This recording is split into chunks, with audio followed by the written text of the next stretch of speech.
Boa noite, igreja. Saudamos a todos com a paz do Senhor. É com imensa alegria que a Lorena e eu estamos aqui fazendo a abertura deste culto em nome da juventude da igreja.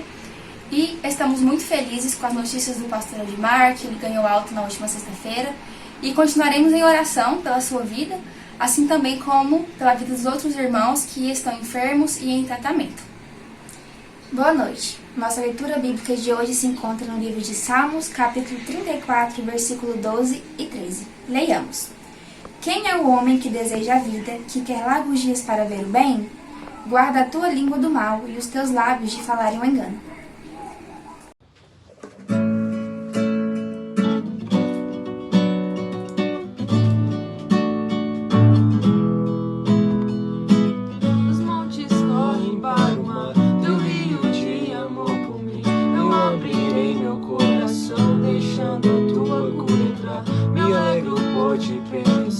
Levantarei as minhas mãos. O teu amor me alcança e me faz louvar-te. Cantarei teu amor pra sempre. Cantarei teu amor pra sempre. Cantarei teu amor pra sempre. Cantarei teu amor pra sempre. Dos montes corre para o mar, teu rio de amor. Eu abrirei meu coração, deixando a tua cor entrar. Me alegro por te pertencer, levantarei as minhas mãos. O teu amor me alcança e me faz louvar-te. Cantarei teu amor pra sempre. Cantarei teu amor pra sempre. Cantarei teu amor pra sempre. Cantarei teu amor pra sempre, coração exultar, de alegria eu canto, se eu conhecer a ti, ele se encherá com a tua alegria. Cantarei teu amor pra sempre, cantarei teu amor pra sempre. Cantarei teu amor pra sempre.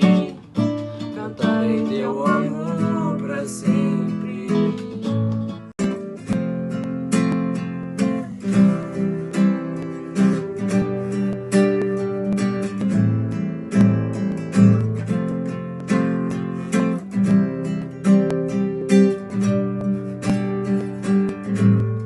Nada vai me separar.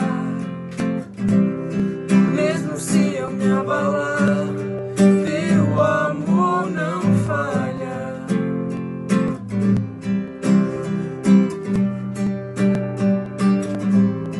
Mesmo sem merecer, tua graça se derrama sobre mim. Teu amor não falha.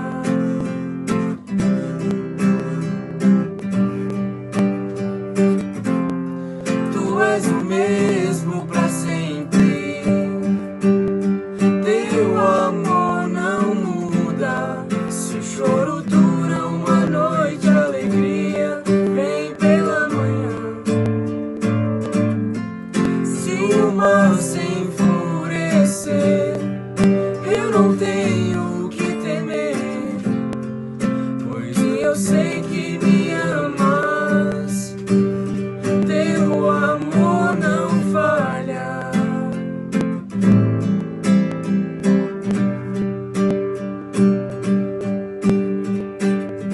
Vento é forte e profundo mar, tua presença vem me amparar. Teu amor não falha.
coopere para o meu bem.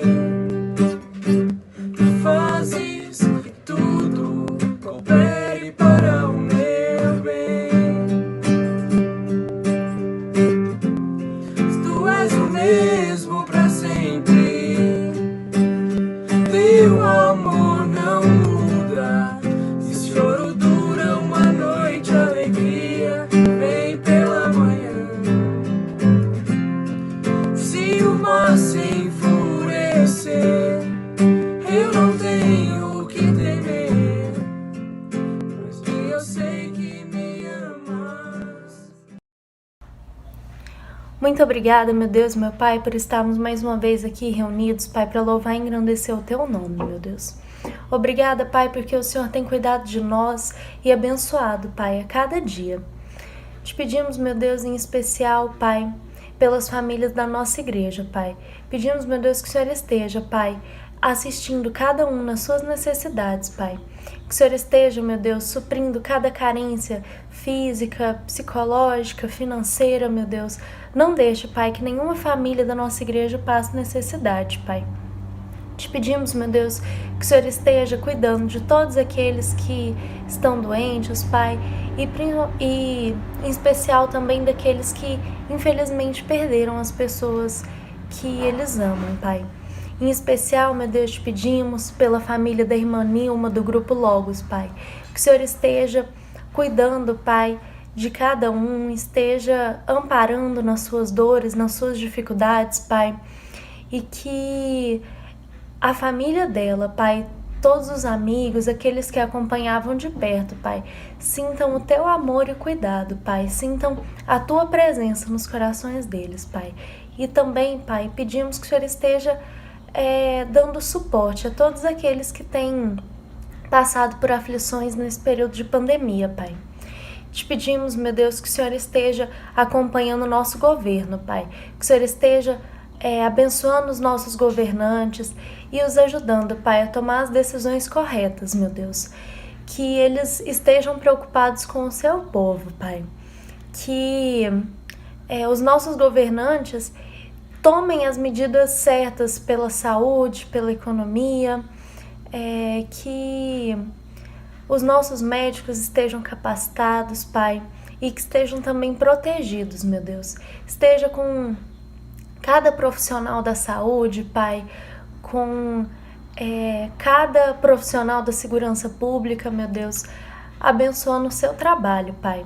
Esteja também, meu Pai, com as empresas, com os funcionários, Pai, que todos possam, meu Deus, ter a certeza de que essa pandemia vai passar e que tudo que nós fizermos para proteger a nossa saúde, meu Pai, vai ser recompensado também, meu Deus. Te agradecemos, Pai, por tudo quanto tens feito por nós, meu Deus, e te pedimos que o Senhor esteja conosco a todo instante, Pai.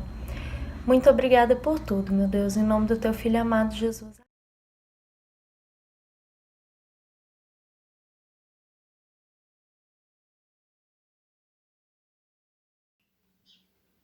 Jesus respondeu: a pessoa que me ama obedecerá a minha mensagem, e o meu Pai a amará. Meu Pai e eu viremos viver com ele. João 14:23. Oi, Quarentina, tudo bem? Tudo bem. Eu quero te fazer uma pergunta. Uma pergunta? Pois bem, vamos lá, Quarentina. É que eu tava lembrando de uma historinha lá da igreja. Que legal! E o que você aprendeu lá? Na verdade, eu fiquei com dúvida. E por que não perguntou pra tia? Eu fiquei com vergonha. Não precisa ter vergonha, Quarentina, mas muito bem. Vamos lá, me faça essa pergunta. É que lá na salinha, a tia falou assim, que eu tenho que convidar Jesus para morar dentro do meu coração. Que eu tenho que abrir a porta do meu coração para Jesus entrar. Quarentina. Meu coração tem porta? Não entendi isso. Quarentina, tá bom. Deixa eu tentar te explicar. Jesus, ele não vai invadir o nosso coração sem a nossa permissão. Então, ele espera que a gente abra a porta do nosso coraçãozinho para deixar ele entrar. Mas como é que eu vou fazer isso? É simples, quarentina. Através da oração, a gente permite que Jesus entre no nosso coração. E como é que eu vou saber que ele está na porta? Boa pergunta. Existe um versículo lá em Apocalipse 3:20 que Jesus disse assim: Eis que estou à porta e bato. Se alguém ouvir a minha voz e abrir a porta, entrarei em sua casa e com ele cearei e ele comigo. Como assim? É simples, quarentina. Quando a gente faz uma oração do fundo do nosso coração, Jesus, ele fala com a gente. E lá no nosso coraçãozinho a gente escuta ele dizer assim, ó, deixa eu entrar no seu coração. E se a gente permitir, Jesus entra e faz morada com a gente. E essa parte dele cear comigo? Cear não é comer? É, quarentina. Quando a gente recebe um amigo em casa, a primeira coisa que a gente faz é o quê? Abrir a porta para ele entrar. Isso mesmo, a gente abre a porta para que o nosso amigo entre na nossa casa. Aí a gente conversa e tal. E depois de um tempo, o que a gente faz? A gente lancha junto. Então, é isso que Jesus quer. Ele quer entrar no nosso coração e ter momentos de comunhão com a gente. Comer junto, cear, é uma forma de termos comunhão. E como é que eu vou saber se é Jesus que está batendo na porta? Vou cantar uma musiquinha para você aprender, tá bom? Tá bom. É assim, ó. Toque, toque, toque, alguém me bate a porta. Toque, toque, toque, alguém deseja entrar. É o mal querendo um lugarzinho. Não, não, não. Você não pode entrar. Não pode, eu não quero meu coração cheio de sujeira. Isso mesmo. Toque, toque, toque, alguém me bate a porta. Toque, toque, toque, alguém deseja entrar. É Jesus querendo a casa toda. Sim, Senhor, ó, vem em mim morar. Sim, Senhor, ó, vem em mim morar. Ah, eu quero Jesus sempre morando no meu coração. Sabe o que eu vou fazer? Quarentina. Eu vou deixar o meu coração limpinho para quando Jesus chegar, ele vai encontrar tudo no seu lugar. É, quarentina, mas eu acho que é Jesus que nos ajuda a deixar tudo no seu lugar, porque é o sangue dele que lava e purifica o nosso coração. É mesmo? E você? Já ouviu Jesus bater no seu coração? Eu espero que você esteja com seu ouvido limpinho para poder escutar o toque, toque, toque. E você abrir a porta para ter Jesus aí com você. É isso mesmo, crianças. Eu espero também que vocês abram a porta do seu coraçãozinho para Jesus poder fazer morada aí dentro. E que vocês sejam muito felizes em momentos de comunhão com o Senhor. Um grande beijo. Um beijo e tchau! Ninguém merece passar frio. Ai, que frio! Eu já estou com saudade do calor. Eu também, Aninha. Este inverno está muito longo. Eu gosto do verão. A gente pode brincar bastante sem precisar usar um monte de roupas. Ainda bem que você tem roupas quentinhas. Assim não precisa passar frio. É mesmo, mamãe. Mas hoje está tão frio que mesmo cheia de roupas, eu tô com frio. Vem aqui tomar um leite quentinho que o seu frio vai passar. E aí, já estão prontas? Prontas? A gente vai sair ir? Vamos sim. Vamos visitar uma família que está precisando muito de alimentos. Isso mesmo, filha. Já separei algumas frutas, verduras e mais alguns alimentos para levarmos para a Dona Beth e a sua filha, a Laura. Eu conheço a Dona Beth e a Laura. Não conhece não, mas vai conhecer hoje. Você vai gostar muito da Laura. Ela é mais ou menos da sua idade. Então tá bom. Eu vou colocar o meu casaco bem grosso para não passar frio na rua. Chegamos! É aqui que a Laura mora? É aqui sim. Mas essa casa tem muitos furos na parede. Não é feita de tijolo? Não é não. Foi feita de pedaços de madeira e papelão encontrados no lixo. Vem, Aninha. Vamos entrar. Elas já estão nos esperando.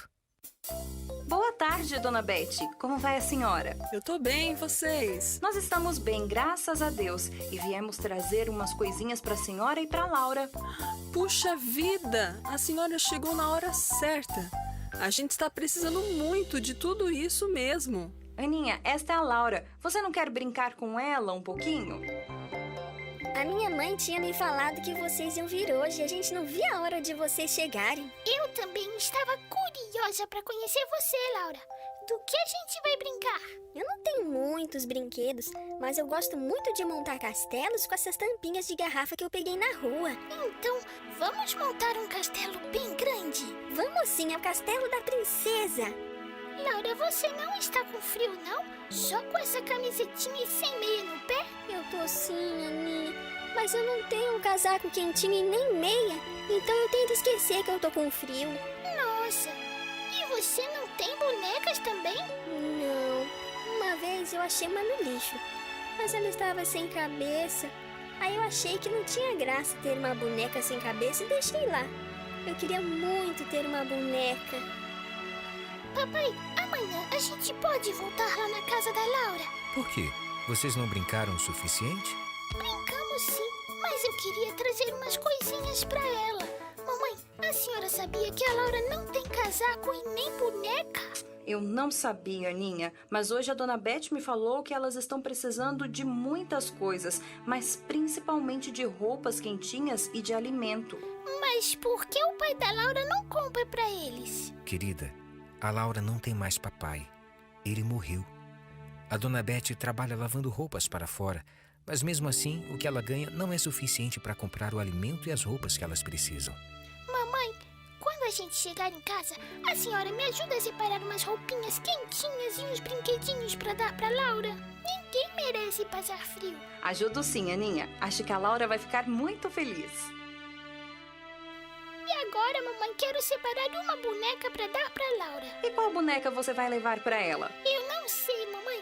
A que eu mais gosto é a Nina, mas eu tô achando que é ela mesma que eu vou dar para Laura. Oi, tia Beth. Dentro dessas sacolas tem umas roupinhas bem quentinhas e meias para a senhora e a Laura não passarem mais frio. Muito obrigada, Aninha. Você e sua família estão sendo muito bondosos comigo e com a Laura.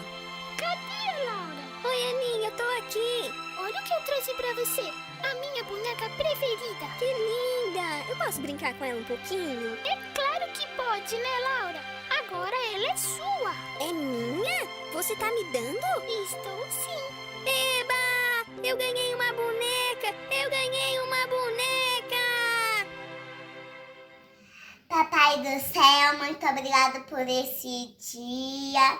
Abençoe o pastor Lortimar, que acaba com esse coronavírus. Em nome de Jesus, amém.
Evangelho de João, capítulo 10, versículo 10, Jesus disse: Eu vim para que tenham vida e a tenham plenamente. Entretanto, muitas famílias ainda não experimentaram essa vida plena que só Cristo oferece. Isso acontece pela falta de um relacionamento pessoal com Deus por meio de Jesus Cristo. Em maio de 2020, no mês da família, nós teremos uma grande campanha global de oração pela família, com o objetivo de clamar a Deus pelos nossos familiares e amigos e apresentar a eles o Evangelho da Graça de Deus. Durante 31 dias, vamos orar pela transformação da família, compartilhar nossa história ao lado de Jesus com nossos parentes e amigos, falar a eles do amor de Deus e convidá-los a experimentar a vida plena no lar que é fruto da salvação em Jesus. Por meio de uma parceria entre Missões Nacionais e o Ministério Internacional do Pastor Sami Tipiti, líderes de vários países do mundo já estão engajados nessa campanha extraordinária, que começa no Brasil e se espalha para as nações. Reserve essa data no calendário de sua igreja. Maio de 2020. Jesus transforma minha família.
Provérbios 12, 18 e 19.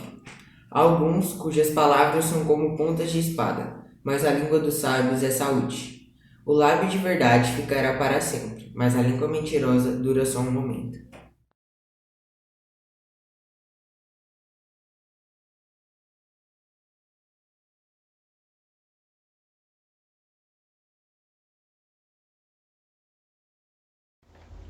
Eu quero saudar aos amados irmãos da Igreja Batista do Jardim das Esmeraldas com a graça e a paz do nosso Senhor Jesus Cristo. Mas eu quero trazer uma saudação especial para o nosso querido e amado pastor Aldimar, que venceu a batalha contra a Covid-19, já está entre nós e daqui a poucos dias estaremos juntos na casa do Senhor para abraçá-lo e para ouvir outra vez ele trazendo a palavra do Senhor aos nossos corações. Hoje eu tenho a responsabilidade de compartilhar com vocês um pouco mais da palavra do Senhor, e os irmãos que estiverem um pouco mais atentos vão perceber que eu tenho caminhado nas ministrações que tenho tido a oportunidade de fazer numa reflexão ou estudo da carta de Tiago. Eu falei nas primeiras vezes que esse Tiago não é o apóstolo, esse Tiago é o irmão de Jesus, que se tornou um líder importante da igreja, embora no início ele tenha tido dificuldades de crer que o seu próprio irmão era o Filho de Deus, que desceu do céu, tornou-se homem e habitou entre nós. Já estudamos o capítulo 1, já estudamos o capítulo 2, e hoje nós vamos trabalhar um pouquinho com o capítulo 3. É interessante a gente estudar assim a palavra do Senhor de forma sistemática algumas vezes, porque a gente encara os assuntos à medida que eles vão aparecendo diante de nós. A própria demanda da sequência nos coloca diante deles. Hoje eu quero conversar com vocês sobre o poder das nossas palavras. Eu sei que houve um momento na história da igreja em que as pessoas começaram a falar que as palavras tinham poder, e à medida que eu falo, elas acontecem, como se fossem palavras mágicas. Mas não é nesse sentido que Tiago apresenta a sua reflexão para a igreja. Primeiro ele tratou sobre o sofrimento da igreja e sobre como enfrentar o sofrimento sem perder a fé. Depois ele falou sobre a acepção de pessoas, no capítulo 2, e começou a falar um pouquinho sobre a questão das palavras e a questão do uso da língua. Eu quero dizer algumas coisas, como palavras iniciais, trazendo aos irmãos a ideia de que cada um de nós, eu tenho, você tem, uma coleção de palavras guardadas no seu coração. Desde que nós nascemos, nós ouvimos, guardamos, e no nosso inconsciente, palavras e afetos, eles ficam impregnados na nossa crença e na nossa maneira de ver o mundo. Algumas palavras são boas, outras nem tanto. Algumas palavras nos elevam, outras palavras nos diminuem. E desta forma, os elogios e incentivos, eles vão ter um lugar marcado nos nossos sentimentos. As críticas, as broncas, as desaprovações terão também lugares guardados na nossa construção de valores e nos nossos sentimentos. Pais, professores, cônjuges, amigos, filhos, todos, quando nos dizem alguma coisa, nos ajudam a ter uma percepção sobre nós mesmos, a enxergar a vida a partir dessas palavras, para o bem e para o mal. Eu posso dizer que algumas palavras são bem ditas ou benditas, e algumas outras palavras são malditas ou malditas. Eu quero trazer alguns exemplos, irmãos, para que possa ajudar a nossa reflexão. Eu sei que a maioria de nós já ouviu falar do grande pregador batista, o pastor Martin Luther King. O pastor Martin Luther King ficou muito incomodado com uma situação que acontecia nos Estados Unidos da América na década de 60. Porque o seu coração estava alinhado com algo que incomodava também o coração de Deus. Não era razoável, se nós olhamos para o capítulo 2, a questão da acepção de pessoas. E nos Estados Unidos, mesmo nas igrejas ou em quaisquer lugares, seja nos ônibus, nos restaurantes, nas empresas, nos correios, havia uma discriminação ou segregação racial, onde se julgava que as pessoas de pele clara ou branca tinham mais direitos do que as pessoas negras. Martin Luther King, um pastor batista, negro, colocou no seu coração o desejo de mudar essa história. E ele pregou um dos mais memoráveis sermões de todos os tempos. Ele pregou para mais de 200 mil pessoas, era um grande líder. E ele disse uma frase célebre: eu tenho um sonho. Ele começa assim o seu sermão: eu tenho um sonho de que os meus filhos sejam mais julgados pelo seu caráter do que pela cor de sua pele. A história continua e, de alguma forma, esse homem tem consequências da ação do seu ministério e das suas palavras. Infelizmente, ele foi assassinado. Mas a influência da vida, do ministério e das palavras de Martin Luther King promoveram uma verdadeira revolução nos Estados Unidos da América. Se nós observamos que a década de 60, isso é muito recente. Mas uma grande mudança aconteceu no país a partir das palavras de um homem alinhado com o coração de Deus e que não se conformou com aquela situação terrível. Um outro exemplo de um grande orador, de um homem que causou grande impacto numa nação e também no mundo, é o exemplo de Adolf Hitler. Da mesma maneira que Martin Luther King era um grande orador, Hitler também o era. Da mesma maneira que Martin Luther King estava incomodado com a questão racial, Hitler também estava. Martin Luther King, alinhado com o coração de Deus, ele desejava que as pessoas fossem tratadas iguais. Adolf Hitler desejava que uma suposta raça superior dominasse.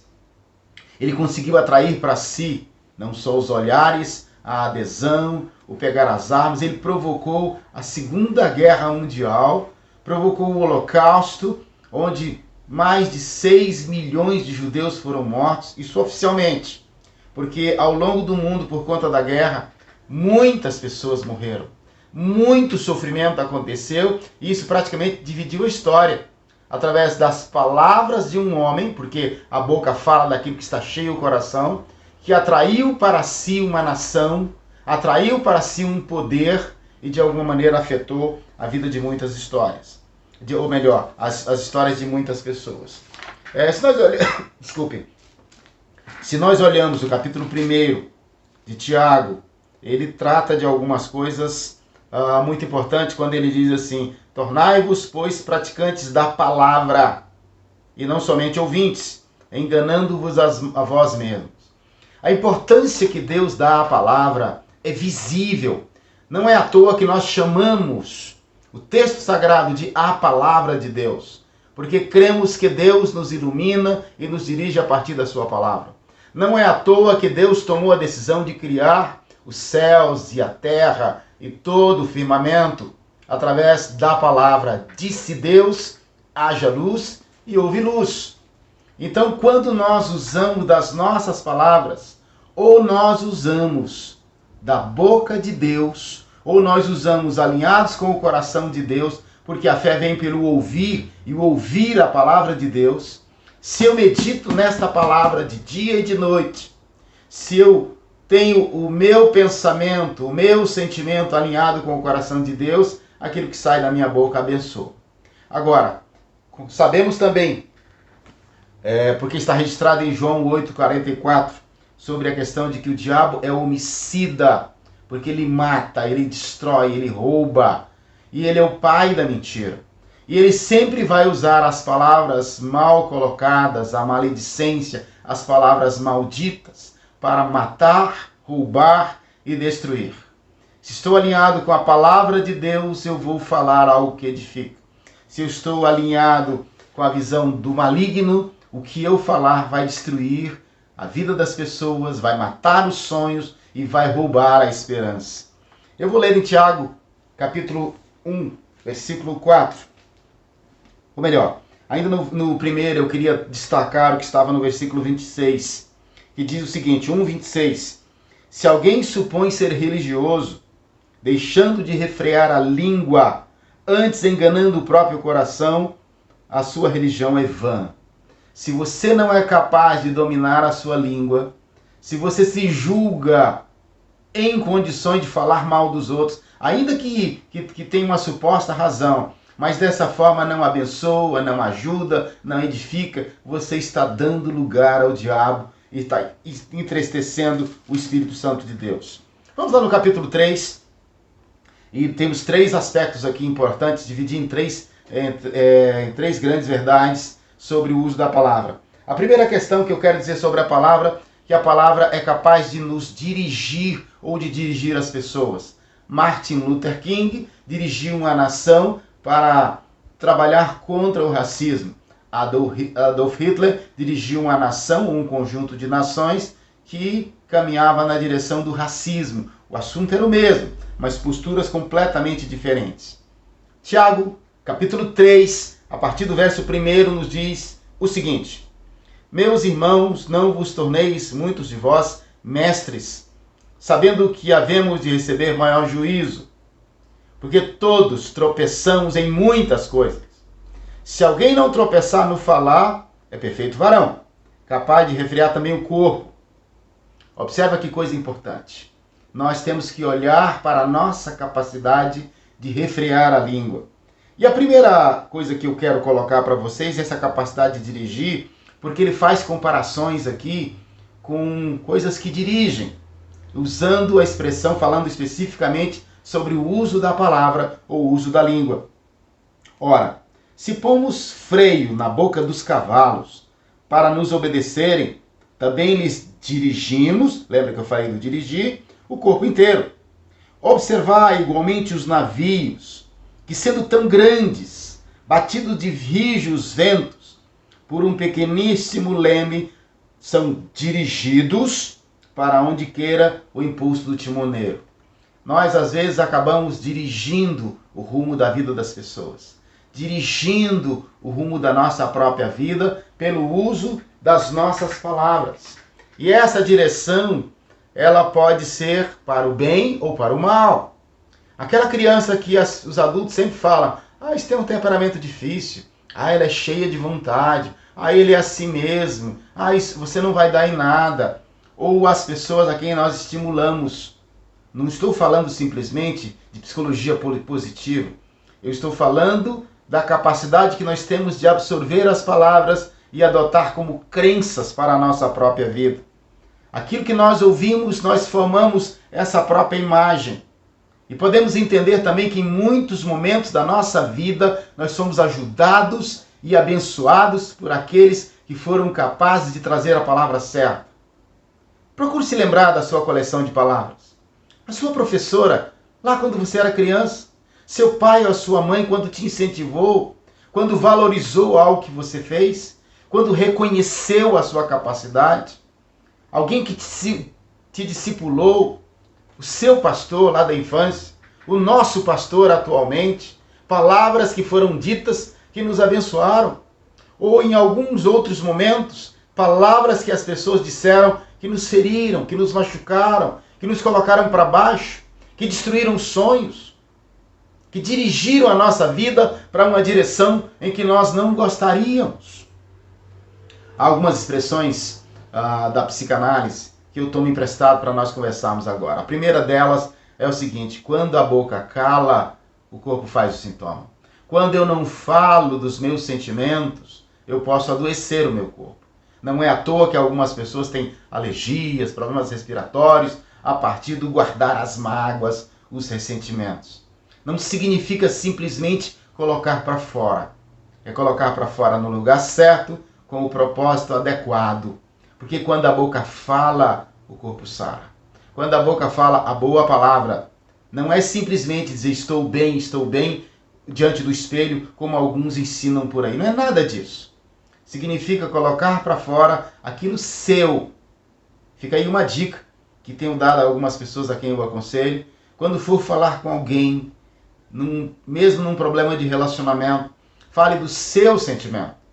Ao invés de dizer você é assim, você fez isso, diga eu me senti constrangido diante de tal situação.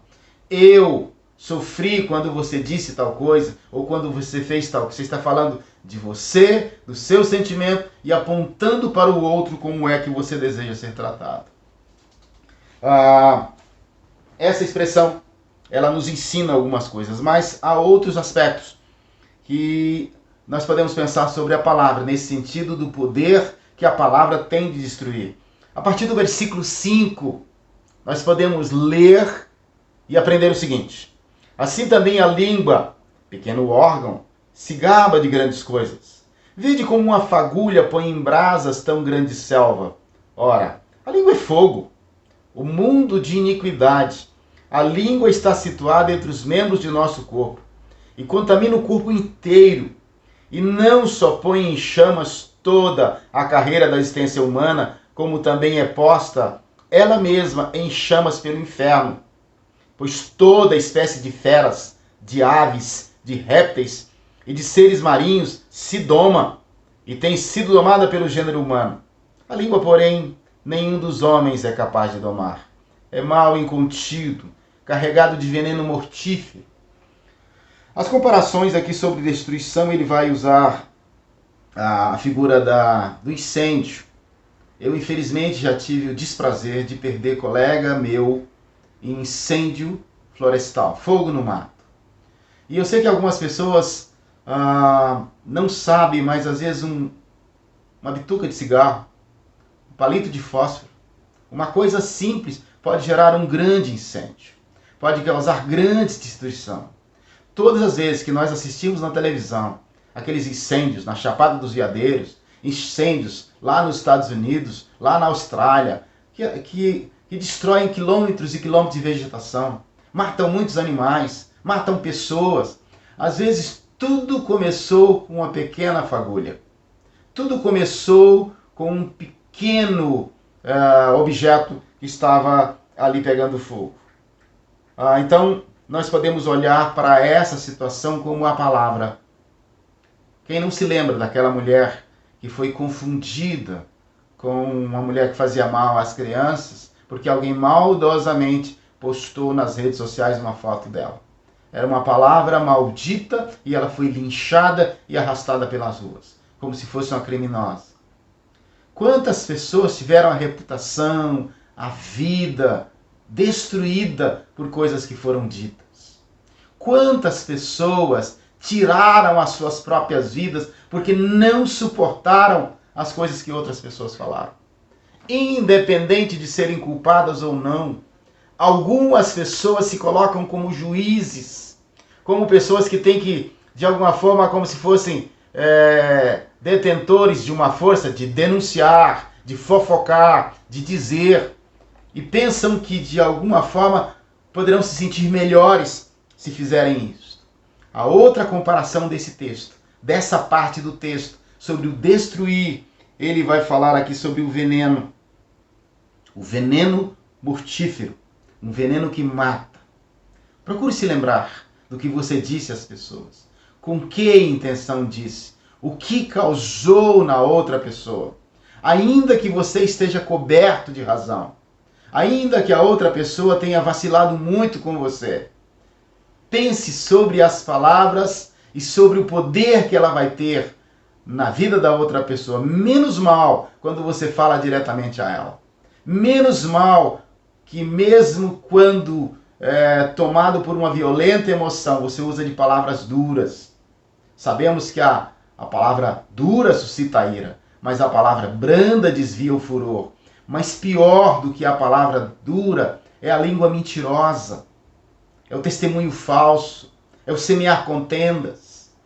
Não há nada mais devastador no meio do povo de Deus, historicamente, que divide comunidades, que destrói famílias, que destrói pessoas, do que quando as pessoas cometem esse pecado. E julgam que é um pecado pequeno. E julgam os pecados das outras pessoas como se esses fossem maiores. E é importante nós pensarmos o poder da língua também num outro aspecto, que é o poder que a nossa palavra tem de produzir. Desculpe, entrou uma ligação aqui, eu fiquei confuso um pouquinho. Eu vou ler o texto que aí eu vou me recompor. Com ela bendizemos ao Senhor e Pai, e também com ela amaldiçoamos os homens, feitos à semelhança de Deus. De uma só boca procede bênção e maldição. Meus irmãos, não é conveniente que essas coisas sejam assim. Acaso pode de uma mesma fonte jorrar do mesmo lugar o que é bom e o que é mal, o que é doce e amargoso? Acaso, meus irmãos, pode a figueira produzir azeitonas ou a videira figos? Tampouco a fonte de água salgada pode dar água doce. Nós podemos ter, a partir das nossas palavras, efeitos de proteção, efeito de cuidado, efeito de sustento, assim como uma fonte de água doce. Uma das sensações piores que nós temos nas nossas percepções dos sentidos é a sede. Uma necessidade muito importante que nós temos é de saciar a nossa sede, que pode ser comparado com a sede da palavra de Deus ou da vontade de Deus. Precisamos ser capazes de compreender que as nossas palavras podem ser fontes de vida. Se a fonte produz uma água ruim, ela vai produzir algo que não mata ou que não sacia a sede. E podemos pensar também na própria perspectiva do alimento. Alguns vão dizer que essas figuras dessa parte do texto é como se fosse um deleitar. Mas é muito mais do que isso. Eu penso que nós podemos olhar para essa parte como um nutrir, como um suprir, como trazer vida. É água e alimento. Nós podemos alimentar o que é bom na vida das pessoas. E podemos pensar o seguinte: quem é bom entre vós é sábio e inteligente, mostrem mansidão, sabedoria mediante o condigno proceder às suas obras. Se pelo contrário tendes em vosso coração inveja, amargura, sentimento faccioso, nem vos glorieis disso, nem mintais contra a verdade. Essa não é a sabedoria que desce lá do alto, antes é terrena, animal e demoníaca, pois onde há inveja e sentimento faccioso, aí há confusão e toda espécie de coisas ruins. A maledicência, a fofoca, elas são filhas da inveja. Pode fazer um exame de DNA. Sempre que tiver alguém falando mal do outro, pode saber, tem inveja envolvida. Se você se flagrar ou se pegar falando mal de alguém, tem inveja envolvida. Examine seu coração. Peça a Deus força para isso. A sabedoria, porém, lá do alto é primeiramente pura, depois pacífica, indulgente, tratável, plena de misericórdia, de bons frutos, imparcial, sem fingimento. Ora, é em paz que se semeia o fruto da justiça para os que promovem a paz. Eu quero encerrar nessa nossa reflexão pensando sobre essa sabedoria que tem essas qualidades que o texto menciona: pureza, paz, é indulgente, é tratável, plena de misericórdia, de bons frutos, imparcial, sem fingimento. Sempre que alguém te procurar falando alguma coisa sobre alguém, use as 3 peneiras de Sócrates e vai perguntar: isso é verdade? Porque eu tenho ouvido muitas pessoas dizendo: ah, mas eu conheço fulano que conhece o fulano que conhece o outro que me falou. Se você não conhece o fato, não fale. Se você não tem certeza que é verdade, não compartilhe. Não entenda que simplesmente, eu vou mandar para frente. Se não for verdade, a pessoa se explica depois. Você precisa refletir se você está a serviço da verdade ou da mentira. Se está a serviço de Deus ou do pai da mentira. É coisa boa? Se isso edifica, se isso ajuda, é bom para a pessoa? Isso ajuda ou resolve alguma coisa? Seria sobre a questão da utilidade? Você já conversou com a própria pessoa sobre isso? Se não tem nada bom para dizer, não fale.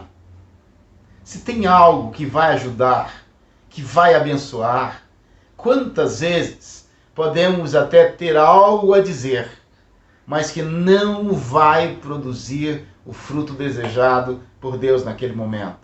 O fruto desejado para abençoar aquela pessoa naquele momento. Esse texto da carta de Tiago, trazido à igreja lá no primeiro século, ele se mostra muito atual, onde infelizmente as pessoas estão fazendo mau uso das palavras. Mesmo as nossas autoridades estão pecando demais no uso das palavras. Nem questionam outros aspectos, mas diante de muitas mortes, alguém se coloca insensível e diz: e daí? Já o outro extremo diz: ainda bem que veio essa pandemia para poder mostrar a necessidade do Estado. Homens loucos, insensatos, tanto da direita quanto da esquerda, e não é essa a questão que eu quero colocar, a questão política. Estou colocando a questão da responsabilidade do que nós dizemos. A responsabilidade diante do que isso afeta a vida das pessoas. Que o Senhor, que Ele mesmo, pelo discernimento, pela providência, nos guie, pela iluminação do Espírito Santo de Deus, para que não saia da nossa boca nenhuma palavra torpe, mas palavras que sejam aproveitáveis, palavras que sejam bendizentes, palavras que tragam vida e que tornem as pessoas mais capazes de enxergar qual seja a boa, perfeita e agradável vontade de Deus. Espero ter contribuído com a reflexão. Que Deus nos abençoe. Tenhamos todos uma boa semana. Amém. A graça e a paz do Senhor Jesus a todos. Fui convocado a fazer essa oração do culto no final de semana, que é na direção do jovem. Então, vamos ficar de pé, cada um nas suas casas, e vamos orar. Soberano Deus, Deus de honra, Deus de glória, Deus maravilhoso. Tu és grande, Tu és digno, Senhor. Senhor, nesse momento, meu Pai, nós Te colocamos, Senhor Deus, a família do irmão Tavares na Tua presença, Deus. Que Tu possa vir a consolar cada um, Senhor Deus, nas suas dificuldades, Senhor. Nós sabemos, meu Pai, que nós estamos passando um momento difícil, de epidemia, Senhor. E que Tu, Deus, possa vir nos guiar cada dia mais. Deus, nesse momento, meu Pai, Te coloco, Senhor, a família da Igreja Batista, não só da Igreja Batista, mas de todas as igrejas, Senhor, que se reúnem nesse momento em oração, Deus, para que nós possamos vir vencer mais uma etapa, Senhor Deus, mais uma dificuldade, Deus, que nós estamos passando nesse momento. Deus, nesse momento eu Te coloco, meu Pai, aquelas pessoas que Tu tem capacitado, Senhor Deus, aquelas pessoas que Tu tem guiado cada dia mais, Deus, os missionários, Senhor Deus, que eles, meu Pai, possa a cada dia mais ter força e força de vontade, Senhor, de fazer a Tua palavra, de levar o Teu ID àquelas pessoas que precisam, Deus, aquelas pessoas que não foram alcançadas pelo Teu amor, pela Tua palavra, Deus, e que eles possam, meu Pai, cada dia mais estar firme e forte e com saúde, Deus, para que eles possam também, Senhor Deus, vencer mais essa etapa de dificuldade que nós estamos passando, Deus. Deus, nesse momento eu Te coloco a Tua igreja na Tua presença, Deus, que Tu possa vir a consolar, a guiar, a nos dar visão, meu Pai, e sabedoria, Senhor Deus, para lidar com cada situação que o mundo está nos oferecendo, Deus. Vai nos abençoando, nos capacitando. Muito obrigado, meu Deus, por tudo. Muito obrigado, Senhor, pelo levantar, pelo café da manhã, pelo almoço. Deus, muito obrigado por tudo, Senhor. Nós só temos a Te agradecer, meu Deus, pois nós somos pequenos diante da Tua grandeza, Deus. Muito obrigado, Deus. E vai nos guiando, nos capacitando. Te coloco o pastor Dimar na Tua presença, Deus. Que Tu possa vir a guiar Teu filho cada dia mais. E que ele possa vir crescer espiritualmente, Senhor Deus. E fisicamente, Senhor. E que o Senhor possa estar curando ele nesse momento, Senhor Deus. Pois ele foi ungido pelo Teu nome e guiado pela Tua palavra, Deus. Por isso, meu Pai, nos abençoe, nos guie. Meu Pai, nos dê um pranto de vitória, Senhor Deus, para que nós possamos vencer e cada dia mais estaremos firmes na Tua presença e na Tua palavra, Deus. É o que eu Te agradeço, no santo e maravilhoso nome de Jesus. Amém.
Senhor.